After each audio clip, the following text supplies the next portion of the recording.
Subscribe now, if you're brave enough to keep watching.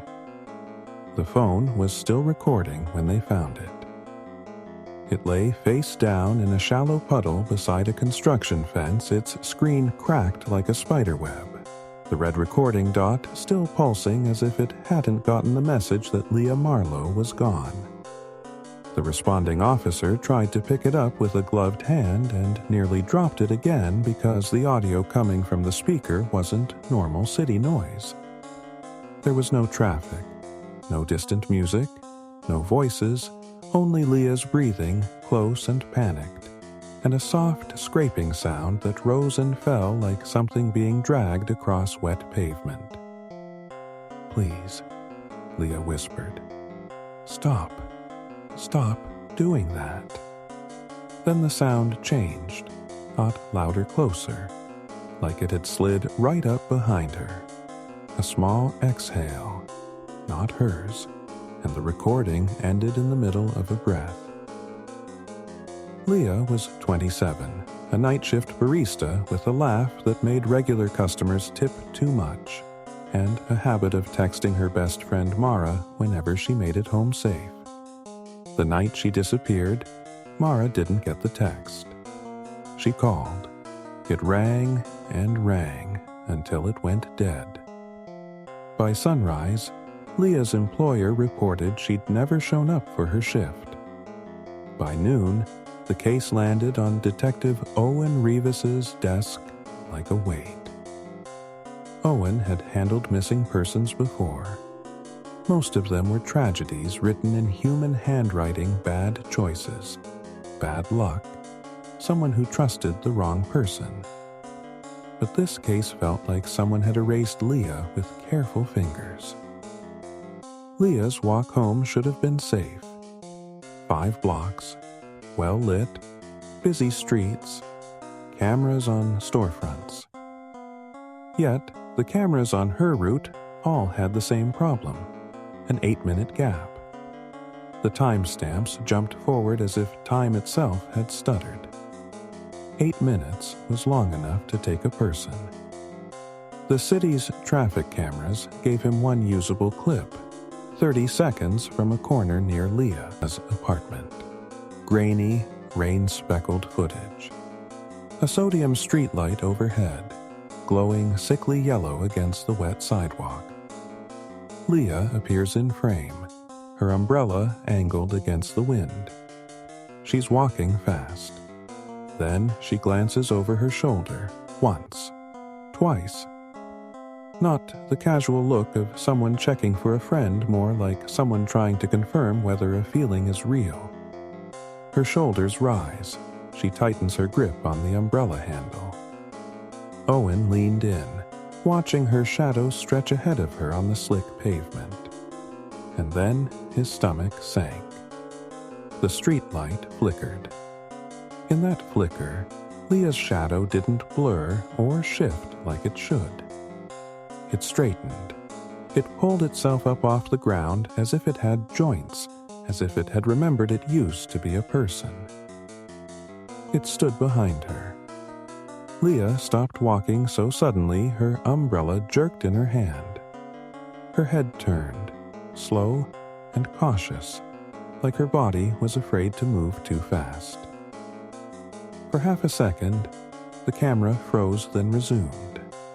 Leah began moving again, faster now, almost running. Her shadow did not move like a shadow. It lagged, just slightly, like it was deciding whether to follow. Owen replayed the clip 5 times before he forced himself to stop. He took it to his supervisor, Captain Morrow, who watched it with tight lips.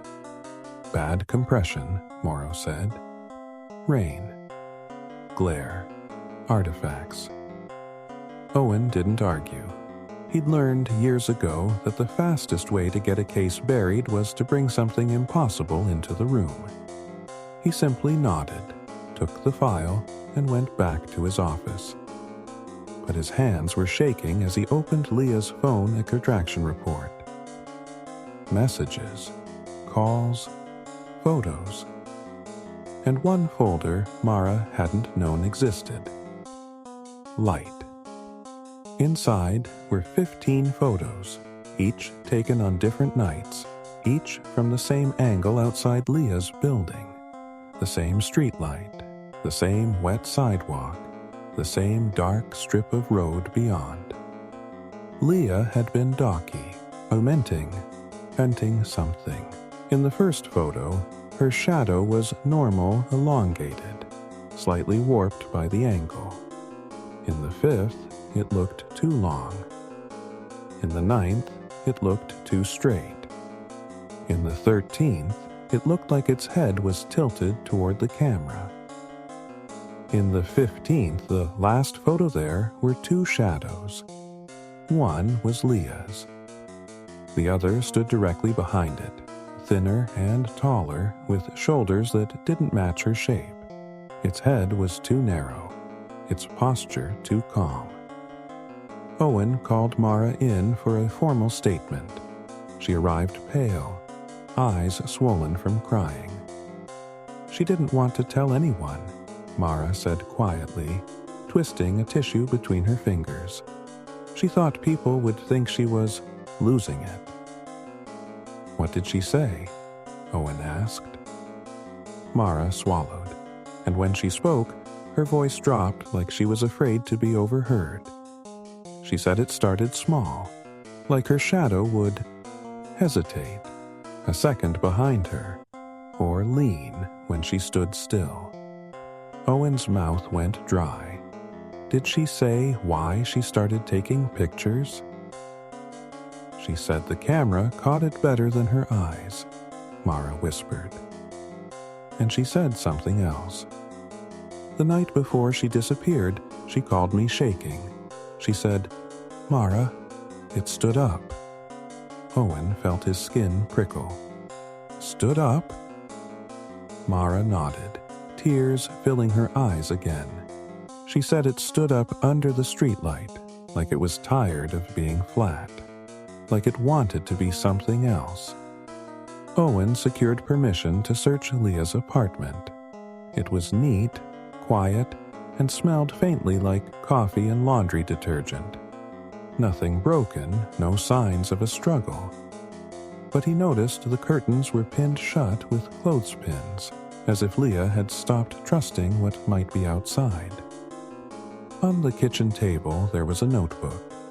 The pages were filled with timestamps and small, careful observations. Mon, 12:14 a.m., shadow, late by 1 second, wed.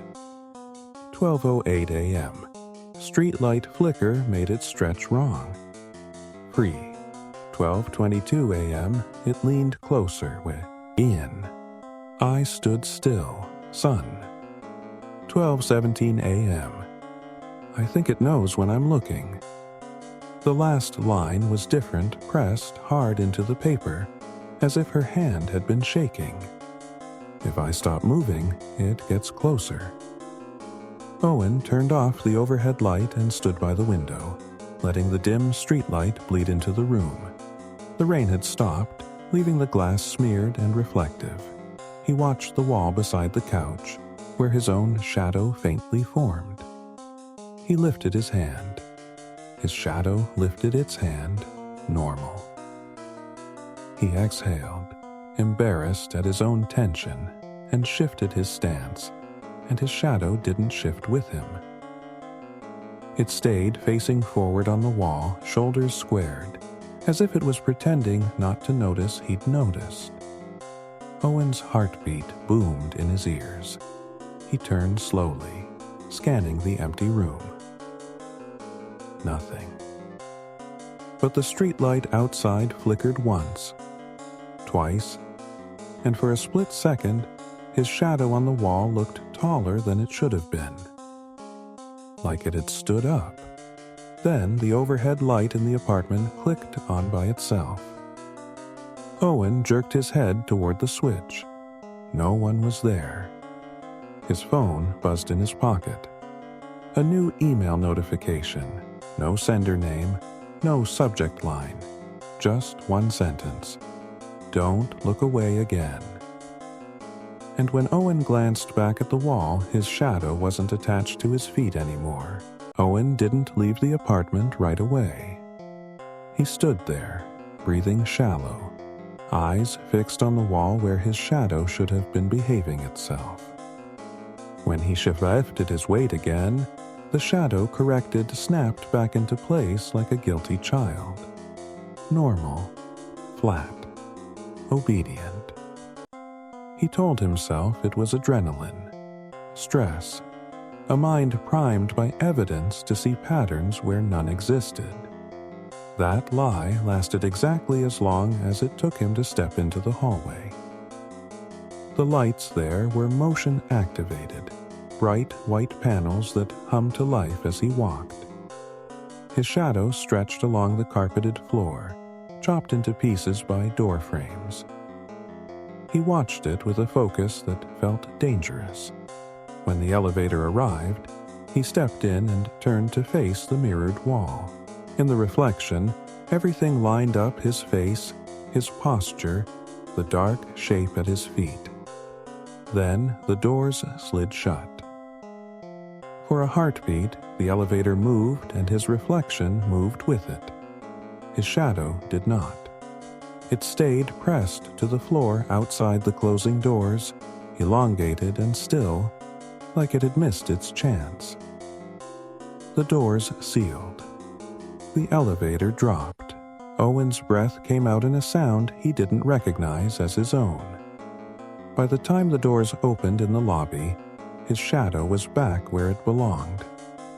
No one else seemed to notice anything wrong. A woman with a grocery bag stepped in behind him. A man scrolled on his phone. The world continued with its infuriating indifference. Outside, the morning light was too honest, too bright. Owen walked fast, sticking to open spaces, places where shadows stayed short and well-behaved. But he felt it then, the pressure at his back, like a presence pacing him just out of sight. At the station, he buried himself in research. If this thing had touched Leah, if it had left marks in the world, then it had done so before.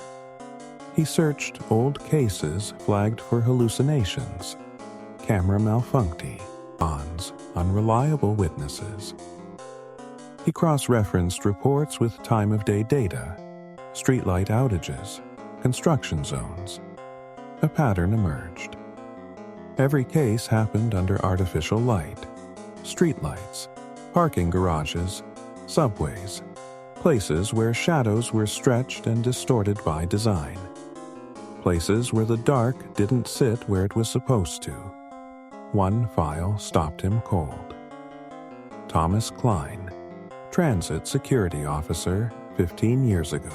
Klein reported an incident on a late-night platform, a man waiting alone beneath fluorescent lights. Klein said the man's shadow peeled itself off the wall when the train approached, stood upright, like it had been holding a pose too long. The man boarded the train. The shadow didn't.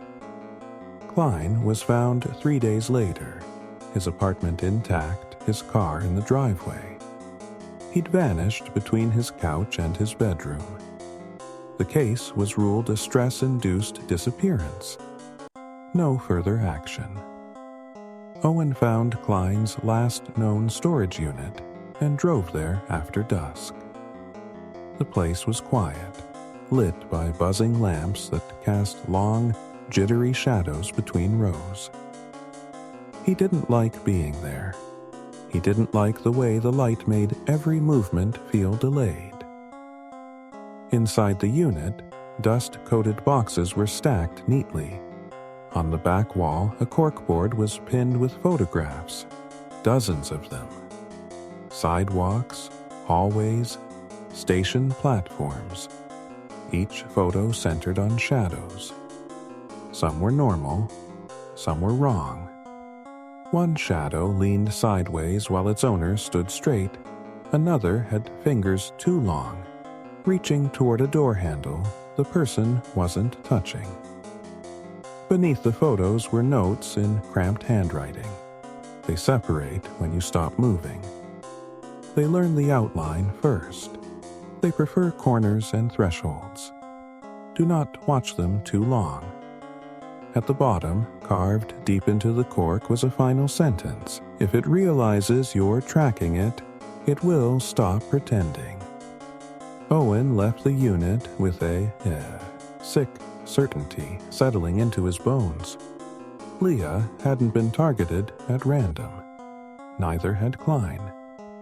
They had noticed. That night, Owen returned to Leah's street. He stood beneath the same sodium lamp, rain threatening overhead. The pavement gleamed, perfect for shadows. He placed his feet exactly where Leah had stood, facing the brick wall across the street. He forced himself not to blink. His shadow stretched ahead of him, long and familiar. Seconds passed. His calves burned. The light buzzed. Then the shadow twitched. Not much, just a tremor along the shoulders, a suggestion of depth where there should have been none. Owen's pulse thudded in his ears. He remembered the note. Do not watch them too long. But he needed proof. The streetlight flickered. In that flicker, a second shadow slid into place beside his. Taller, thinner, its head angled toward him as if listening. Owen did not move. The second shadow lifted its arm. Owen broke. He ran, heart hammering, shoes slapping wet concrete. He didn't stop until he reached his car, hands shaking as he fumbled the keys. When he finally dared to look down, there was only one shadow again, but it stood too close to his feet. When Owen got home, his inbox chimed. One new message. No sender. Attached was a photo. It showed Owen standing under the streetlight just minutes earlier. The angle was wrong low, close to the ground, as if taken from the pavement itself. The caption read, "You stand still better every time." And behind him, on the wall, his shadow was already standing upright, perfectly still, waiting for him to turn around. Owen understood it on the drive back to the station, hands tight on the steering wheel, eyes fixed on the road so he wouldn't look down. The thing following him wasn't hunting in the way people imagined predators did. It wasn't chasing him for blood or revenge. It was practicing. Every flicker of light, every hesitation in his step, every moment he'd stopped to watch, it had learned him better. His outline, his posture, the way he stood when he was afraid, the way Leah had stood. At the station, Owen didn't bother asking for permission. He locked himself in an interview room, killed the overhead lights, and spread his evidence across the table. Leah's photos, Klein's notes, screenshots of the footage, the email timestamps. He wrote everything down in a single report, his pen scratching fast and hard as if speed might protect him. At the end, he added one line in all caps. "If I disappear, do not review this footage alone." Then he shut the file, stood up, and froze. The room was dark enough that shadows pooled in the corners. The observation mirror reflected only a faint outline of his face. Owen took a careful step forward. His shadow followed. Relief trembled through him. He exhaled slowly, reached for the door handle, and the lights flickered. Not off, not fully on, just enough. Owen's shadow stretched along the wall, thinning, sharpening at the edges. He stopped moving. His heart pounded so hard it felt like it might tear free. The shadow kept moving. It peeled itself away from his feet, like wet paper coming off glass, and rose upright against the wall. It had depth now. Shoulders. A head that turned before the rest of it did. Owen couldn't breathe. The thing stepped forward without sound, wearing his shape like a borrowed suit. Where its face should have been, the darkness folded inward, deeper than the room could logically hold. It felt wrong to look. One will keep you awake. Hit subscribe if you dare.